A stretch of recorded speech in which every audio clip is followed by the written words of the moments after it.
America అధ్యక్షుడు Trump, మిత్రదేశం అంటూనే భారత్ను వెన్నుపోటు పొడిచే కార్యక్రమం చేస్తుండగా, భారత్ మాత్రం ఆచితూచి అడుగులు వేస్తుంది. అధ్యక్షుడు ట్రంప్ ఇష్టానుసారం టారిఫ్స్ పెంచుకొంటూ పోతున్నా చాలా వరకు నిశ్శబ్దంగానే ఉంది. ఇంకా నిన్నటి రోజు మోడీ గారు చాలా గట్టిగానే అమెరికా అధ్యక్షుడు ట్రంప్కి కౌంటర్ ఇచ్చారు. దేశ ప్రయోజనాలు తప్ప నాకు మరి దేనిమీద ఆసక్తి లేదు అని.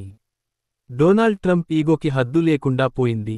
భారత్ మీద అక్కసుతో మన శత్రుదేశం అయిన పాకిస్తాన్కు సపోర్ట్ చేస్తూ ఉన్నాడు.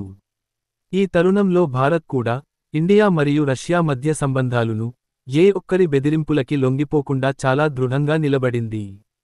భారత్ రష్యా మధ్య వ్యూహాత్మక సంబంధాలను మరింత బలోపేతం చేసే దిశగా కీలక పరిణామం చోటు చేసుకుంది. రష్యా పర్యటనలో ఉన్న భారత జాతీయ భద్రతా సలహాదారు అజిత్ దోవల్, ఆ దేశ అధ్యక్షుడు వ్లాదిమిర్ పుతిన్తో సమావేశమయ్యారు. మాస్కోలోని క్రెమ్లిన్లో జరిగిన ఈ ఉన్నత స్థాయి భేటీ ఇరు దేశాల మధ్య బలమైన స్నేహ బంధానికి నిదర్శనంగా నిలుస్తోంది. ఈ సమావేశంలో ద్వైపాక్షిక, ప్రాంతీయ, అంతర్జాతీయ అంశాలపై ఇరువురు నేతలు సుదీర్ఘంగా చర్చించినట్లు తెలుస్తోంది. దోవల్తో పాటు రష్యా భద్రతా మండలి కార్యదర్శి సెర్గీ షోయిగు, అధ్యక్ష కార్యాలయం సహాయకుడు యూరీ ఉషకోవ్ కూడా ఈ భేటీలో పాల్గొన్నారు. ఇరు దేశాల మధ్య రక్షణ, వాణిజ్యం, ఇంధన రంగాల్లో సహకారాన్ని మరింత విస్తృతం చేయడంపై ఈ చర్చలు దృష్టి సారించినట్లు సమాచారం.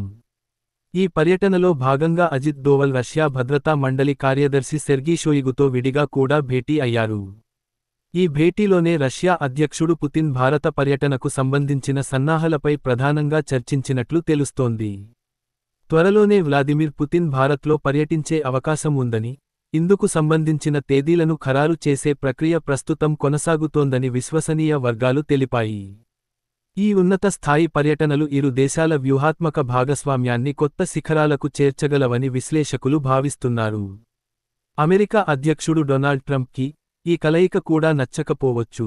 మరి చూద్దాం ఈరోజు ఎలా రెస్పాండ్ అవుతాడో. ఇలాంటి మరిన్ని వీడియోస్ కోసం నా ఛానెల్ తప్పక సబ్స్క్రైబ్ చేసుకోగలరు.